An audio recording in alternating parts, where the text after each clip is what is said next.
Chaque année, plus de 30 000 personnes sont secourues par les sauveteurs en mer de la SNSM. L'association compte aujourd'hui 9 000 bénévoles qui font preuve d'un dévouement indéfectible. Ils assurent la sécurité en mer comme sur les côtes, en métropole et outre-mer, parfois au péril de leur vie. Bienvenue dans la saison 3 de Canal 16, une série de podcasts inédits de la SNSM dans laquelle sauveteurs et rescapés nous racontent certains des sauvetages les plus emblématiques effectués le long des côtes françaises. Dans cet épisode, Caroline et Grégory retracent l'incroyable journée d'intervention qu'ils ont vécue alors qu'une tempête historique s'abattait sur la Corse le 18 août 2022.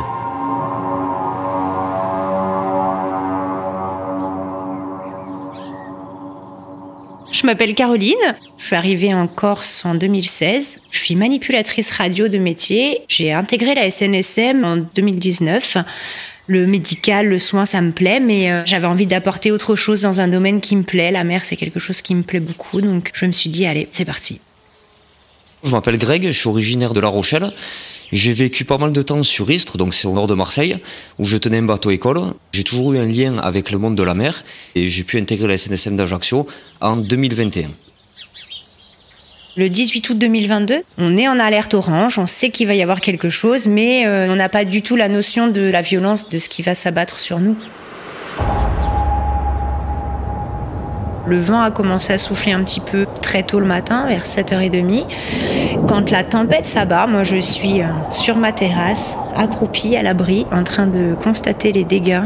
Je suis un petit peu plus dans les terres, un petit peu en montagne, légèrement abritée par rapport à ceux qui sont sur le front de mer, mais je vois quand même les poteaux qui se couchent. J'avais une cabane de jardin qui s'envole, j'ai des objets qui traversent le jardin qui appartiennent à mon voisin. Je vois quand même les éléments qui se déchaînent. Je me dis, les pauvres qui sont en mer, qu'est-ce qu'ils sont en train de prendre ? 6h du matin, le réveil sonne, je vais pour partir au travail et je passe en indispo comme la majorité des bénévoles justement quand ils partent au travail. Tout en buvant le café, en fait, on a commencé à voir le temps qui changeait, donc du soleil ça a commencé à passer au gris, très nuageux et le vent commence à forcer à un point que nos chapiteaux s'envolent. Je prends mon téléphone, on a un groupe WhatsApp où il y a tous les patrons de la SNSM d'Ajaccio. Je commence à discuter justement avec Arnaud et je lui dis que je suis au travail et que le vent souffle. Et lui me dit, moi aussi, j'ai mes panneaux solaires qui viennent de s'envoler. Et de là, en fait, on prend la décision de dire, allez, on part à la station. Quand je pars, je me dis qu'il peut tout arriver. Des bateaux qui se sont fracassés sur les rochers, des gens dans l'eau, des gens qui sont montés dans des canots de survie, qui se sont jetés à l'eau volontairement. Des gens qui ont rejoint les rivages par les rochers, potentiellement des gens blessés, peut-être des gens coincés dans les bateaux. Donc on peut s'attendre à tout. Sur la route, quand je descends, je vois des branches d'arbres par terre, des pierres qui sont tombées. Et en passant sur le front de mer, je commence déjà à voir des bateaux échoués, je commence déjà à voir des gens qui s'agitent sur les plages. Et là, je me dis, waouh, la journée va être longue. Arnaud prend la décision, puisqu'on a le Cross Corse sur la base où nous on est. On va directement monter au cross, histoire de prendre la température, voir ce qu'il en est. Là, c'est vraiment une atmosphère, c'est... on dirait comme dans les films. Hein. Des sonneries de téléphone de partout, des alarmes. On se rapproche de quelqu'un du cross. Il nous montre son écran, il nous dit on a 44 interventions en simultané. Nous, on essaye d'avoir des informations avec notre patron de manière à pouvoir partir rapidement. On fait quoi? On va où? On n'a pas de réponse concrète. Partez à tel endroit comme on aurait l'habitude quand on est déclenché sur une intervention traditionnelle. Donc la décision est prise de commencer à partir. La phrase du cross, ça a été « On part sur de l'humain, le matériel, on s'en fout et on vous tient au courant au fur et à mesure de l'évolution ».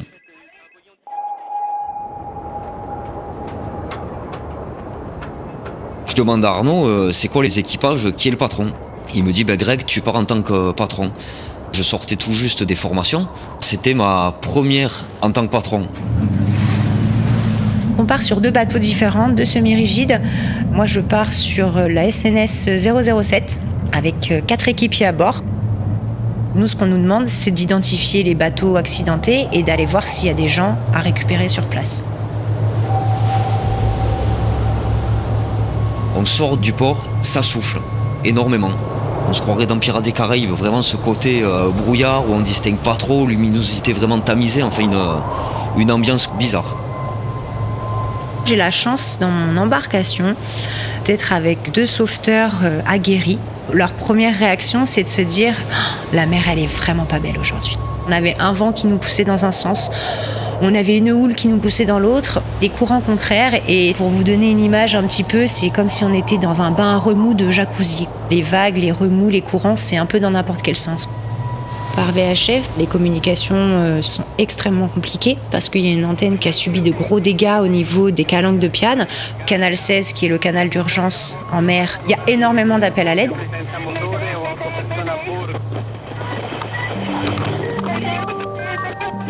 Quand on prend la mer, on voit de tout. C'était un cimetière de bateaux, en fait. On est face à des bateaux qui se promènent sur l'eau mais qui n'ont plus personne à bord, totalement à la dérive. D'autres qui sont encore sur les bateaux et qui essaient de faire de leur mieux pour essayer de regagner la côte ou les ports comme ils peuvent. Les gens qui sont un petit peu désemparés parce qu'ils étaient au corps mort et puis ils se retrouvent 2 minutes après à 1000 nautiques de ce qu'ils étaient, donc ils comprennent pas ce qui se passe. On assiste aussi à des scènes surréalistes. On voit des gens qui n'ont pas de gilet de sauvetage, alors que la mer est déchaînée, qu'on est en alerte orange, qu'on a les gyrophares sur le bateau, mais on croise des familles sans gilet de sauvetage. C'est quelque chose pour nous qui paraît complètement aberrant. Après, on voit énormément de gens qui nous font signe pour nous dire qu'ils vont bien. Super, eh bien on va voir les autres et on continue.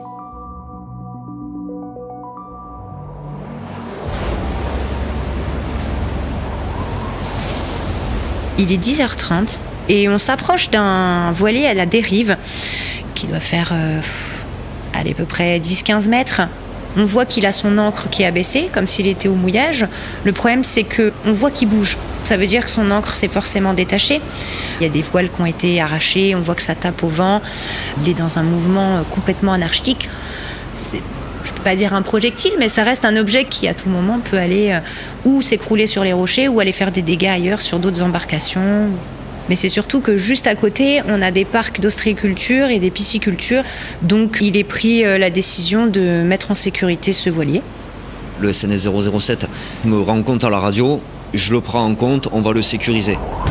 La décision est prise d'envoyer 2 personnes à bord. Nous, on est 2, on reste dans le semi-rigide à distance du voilier, en contact VHF avec notre équipe. Eux essayent de conditionner le bateau qui, bien évidemment, n'est pas du tout accessible puisque le propriétaire n'est pas à bord, les cales, tout est fermé. Ils essaient de faire de leur mieux pour remonter l'ancre, essayer d'attacher des morceaux de bout, essayer de tirer des voiles pour lui faire prendre une direction. L'idée est d'aller le mettre en sécurité juste à côté. À ce moment-là arrivent des bourrasques de vent de tous les sens. Le voilier arrive en fait sur notre coque. En une fraction de seconde, on se retrouve l'un sur l'autre. D'un seul coup, j'entends mon coéquipier resté à bord du voilier crier mon prénom et j'entends « Caro, couche-toi !» Et là, réflexe, je me couche et je vois passer au-dessus de moi donc la flèche qui est la pointe du voilier, quitter notre embarcation et repartir. Sans ce cri de mon coéquipier, potentiellement, j'aurais pu me faire lourdement assommer. Juste à côté, on a justement des bouées avec des poids lestés au fond de l'eau qui permettront de le mettre en sécurité. Hop, on a récupéré nos 2 équipiers et on est reparti. On passe cette fameuse passe des sanguinaires et après cette passe, on a des vagues dans tous les sens, des creux de 4 mètres. On se rendait vraiment compte de la hauteur quand on était au creux, qu'on levait la tête et qu'on est entouré de bleu. On voit plus les côtes, on voit plus le phare, on voit plus la parade, on voit plus les sanguinaires. On essaye de se frayer un chemin. C'est éprouvant physiquement. Avec le remous, tout ça, on a le bateau qui est inondé, on est trempé. Comme tous les moyens, je pense, par le cross avaient été déclenchés, on a un hélico, le Dragon 2A, qui vient à notre rencontre et pendant peut-être 2-3 minutes, il fait du stationnaire, il est au-dessus de nous. Ils doivent se dire, mais qu'est-ce qu'ils font là en fait ? Je prends la barre et sur 2-3 fois, on s'est retrouvé avec une houle qui nous poussait. Ça veut dire que 2 moteurs 115 chevaux, les manettes à fond, ont reculé. on a un rocher un peu plus loin qui s'appelle la Botte.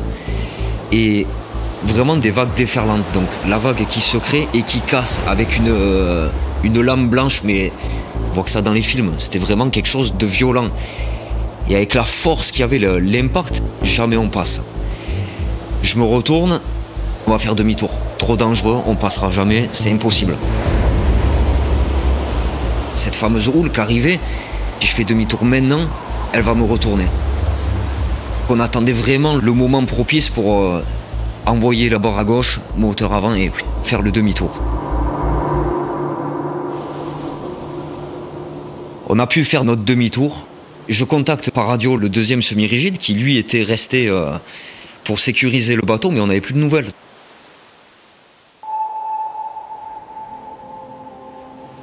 Il y a 2 traits de côte avec les 2 embarcations qui sont mises en œuvre.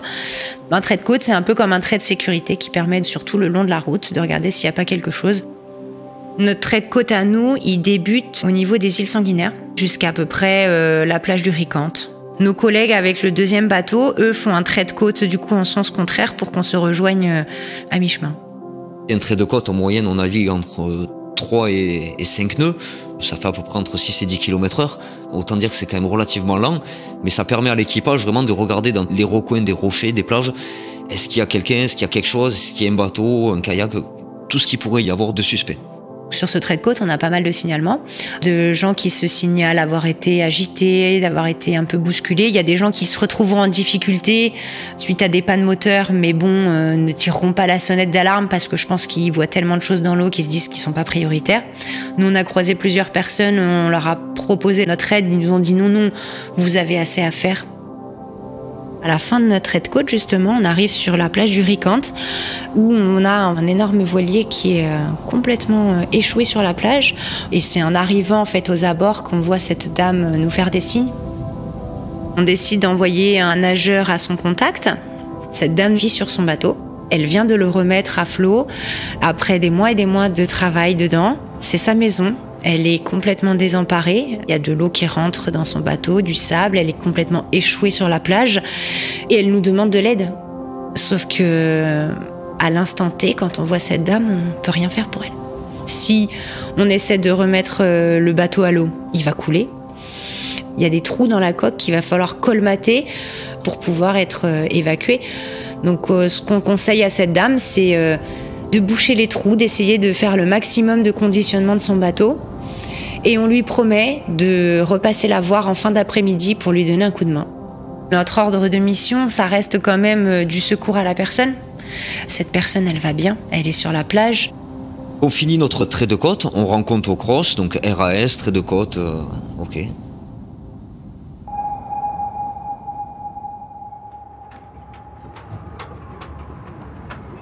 À midi, on décide de retourner à quai. On a à notre bord une personne qui travaille au SAMU qui doit prendre sa garde, donc on est obligé de la libérer. On récupère une autre équipière. Les communications sont extrêmement difficiles, donc on va rendre directement au cross de nos activités du matin et on leur demande également quel est notre ordre de mission pour l'après-midi. Il nous est donné pour ordre de remonter sur la zone de Girolate, là où il y a le plus de dégâts. Partie de notre base, on a à peu près 1h30 de navigation. On s'approche des embarcations. Certaines sont vides et des fois on a une petite lueur d'espoir au loin, on voit du monde. Donc on envoie notre nageur au contact de ce bateau. Et en fait, on se rend compte très vite que les personnes qui sont aux alentours des embarcations ne sont pas du tout les propriétaires, mais sont des pilleurs. On les voit se carapater avec des sacs à dos pleins, courant dans les rochers. Et là, on se dit, c'est pas possible. C'est malheureusement le pire de l'humain dans une catastrophe naturelle. Il y en a qui sauvent, il y en a qui aident et il y en a qui volent. Donc on continue notre trait de côte. On voit cette fameuse houle frapper sur les rochers, les vagues cassées, ce bruit sourd vraiment qui tape. À Capo d'Imour, le cross nous dit « Je souhaite vous engager sur une autre mission voilier en difficulté au large des Sanguinaires ». Donc le cross nous met en visioconférence, on discute à trois, donc le propriétaire du bateau, le cross et moi-même. Il me dit « Blackout sur le bateau, pas de moteur, plus d'électronique, on a la dérive, on va sur les rochers ». S'ils finissent sur les rochers, ça peut faire des dégâts. Et de là, c'est pas un contre-la-montre qui se joue, mais presque. On regarde à peu près l'ouest des Sanguinaires, on distingue 3 voiliers. Si on se plante de bateau, ça nous fait perdre du temps d'intervention. Je regarde sur notre GPS, par chance, on remarque 2 AIS. C'est un système électronique qui peut en fait émettre la position du bateau. Normalement, on devrait en avoir 3 puisqu'il y a 3 bateaux. Toujours en conférence avec le requérant, je lui pose la question, vous confirmez, pas d'électronique à bord, votre AIS ne fonctionne pas. Non, il fonctionne pas. Par déduction, la décision est prise de faire cap sur ce bateau-là, dont on voit pas l'AIS sur le GPS. Faire la traversée, on met entre 20 et 25 minutes. La procédure, c'est que quand on arrive sur un bateau, de suite on fait un 360 avec le semi-rigide. Sur l'arrière du bateau, ok, on voit chien fou, on sait que c'est le bon bateau, donc de suite on rencontre au cross, lui dire ok c'est bon, on est à proximité du requérant, on prend contact. 4 personnes à bord, 2 hommes, 2 femmes, 2 couples en fait. Ce qui me rassure dès le départ, c'est qu'il n'y a pas de blessés à bord. Et la première chose du propriétaire du bateau, c'est on s'est pris 117 nœuds de vent. J'ai vécu sur un bateau, quand on voit l'anémomètre marqué 30, 40 nœuds, on commence déjà à se dire waouh, ça souffle. Mais 117 nœuds de vent, comment c'est possible? Je savais même pas qu'un anémomètre pouvait monter aussi haut, ça correspond à 230-240 km/h. C'est des navigateurs expérimentés. Ils étaient la nuit du 17 au 18 au mouillage à Girolata. Et en fait, il y a une phrase dans le monde marin qui dit « Ce qui est dangereux en mer, c'est la terre ». Ça veut dire qu'en cas de coup de vent ou quoi que ce soit, l'idée c'est de prendre son bateau et de partir le plus loin possible au large. Effectivement, le bateau va faire bouchon, il va bouger dans tous les sens, mais il n'y a pas de risque. Il a mis en application, il a repéré très tôt que le vent tournait, il a réveillé tout son équipage, levé l'ancre et il est parti au large, droit sur ce fameux nuage au cœur de l'orage. L'objectif maintenant, donc, c'est de prendre le bateau en remorque jusqu'au port le plus proche qui était le port de l'Amirauté. Le passage de la remorque se fait correctement malgré la houle. On part pour 2 heures de remorquage. Au bout de 15-20 minutes de remorquage, on a un des 2 moteurs qui nous lâche. Heureusement qu'on a un bimoteur, on continue à assurer le remorquage sur un moteur, peut-être une demi-heure. Et là, manque de chance, on a le 2e moteur qui nous lâche. On est à peu près à 400 mètres de la côte. On a toujours cette houle résiduelle et ce vent qui pourrait nous pousser sur la côte. Au bateau remorqué, on lui explique rapidement, on n'a pas de moteur. Donc à rigolant, il nous dit, vous voulez qu'on appelle la SNSM? C'est histoire de détendre l'atmosphère.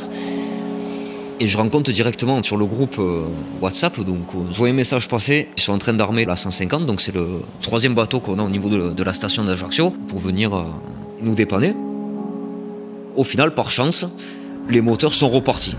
On a coupé tous nos coupes-circuits, on a refait une procédure de démarrage. Au bout de la 3e, 4e fois, on a retrouvé nos 2 moteurs, donc on a pu continuer notre mission de remorquage, puisqu'on a pu mettre le bateau en sécurité vers 3h30, 4h de l'après-midi et repartir. Toute la journée, on a fait 42 recensements. J'appelle le cross en fin de journée et je leur donne point GPS par point GPS correspondant aux immatriculations au bateau. On est en liberté de manœuvre, donc c'est-à-dire que on peut rentrer à quai, chose qu'on ne va pas faire, puisqu'on a fait une promesse à une femme le matin. Et on va aller tenir notre promesse. Entre-temps, une chaîne de solidarité s'est mise en œuvre autour d'elle. Elle a réussi à colmater les fuites. On décide de partir retrouver cette femme. On y retrouve également une autre de nos embarcations qui a été équipée. Notre vedette, la SNS 150, avec une équipe qui déjà travaille d'arrache-pied sur la plage. Nous rejoint la 3e embarcation. Donc on s'est retrouvés en fait tous les équipiers plus les 3 moyens. Les nageurs vont aller directement au contact de cette femme avec des motopompes. Donc c'est des dispositifs qui vont permettre de pomper l'eau qui se trouve dans la cale du bateau parce que cette dame a rebouché les trous.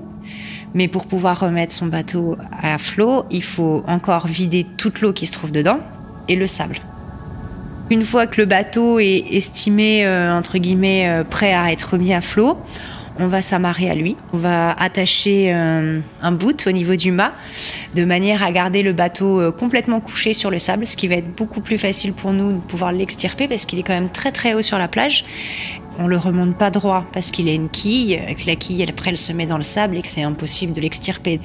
On est quand même 3 embarcations, 2 semi-rigides plus une vedette. Progressivement, les uns avec les autres, on va réussir à le tirer de manière à ce qu'il se retrouve dans l'eau. Hop, il se remet droit, il est à flot et je pense que c'est un soulagement pour tout le monde. Nous, la 732, en fait, on récupère cette dame qui était sur le sable puisque son seul objectif, c'était de rejoindre son bateau. On voit qu'elle a quand même les larmes aux yeux, elle est touchée par ce qui se passe. Ça m'a touché parce que, ayant vécu moi 6 ans sur mon bateau, je sais ce que c'est et toute la valeur qu'on a pour un bateau. On l'humanise ce bateau, c'est pas comme une maison, c'est lui qui nous transporte, c'est assez particulier. Dès que le voilier a touché l'eau, en fait, on a vu qu'il partait comme une savonnette. Il avait plus de safran, ce qui permet de diriger le bateau. Donc la décision a été prise de mettre un semi-rigide de chaque côté, comme si c'était un trimaran. Puis on a pu rentrer tranquillement le voilier comme ça, sans encombre.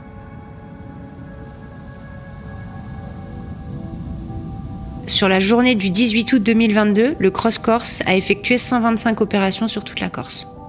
Il y aura eu 2 décès en mer. Il y en a eu d'autres sur terre, mais là on parle spécifiquement de 2 décès en mer. Une kayakiste et un marin pêcheur de Girolate.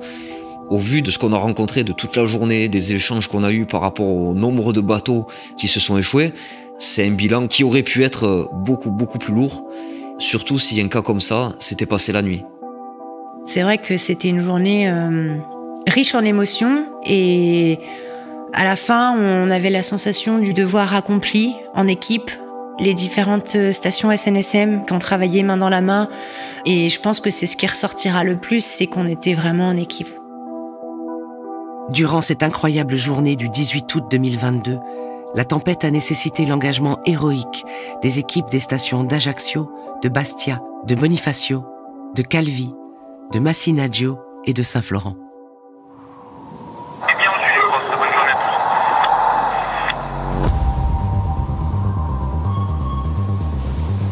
Le sauvetage de la vie humaine en mer et sur les côtes est gratuit. La SNSM est une association qui vit essentiellement grâce à votre générosité. N'attendez pas d'avoir une bonne raison de les soutenir. Faites un don sur snsm.org.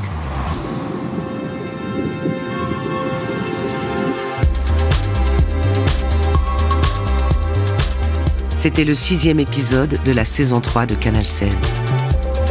Une histoire de la SNSM racontée au micro de Jeanne-Marie Desnos, avec la voix de Rebecca Finet, réalisée par Nicolas Mollet, mixé par Ben Oriel et produit par l'Acme Productions.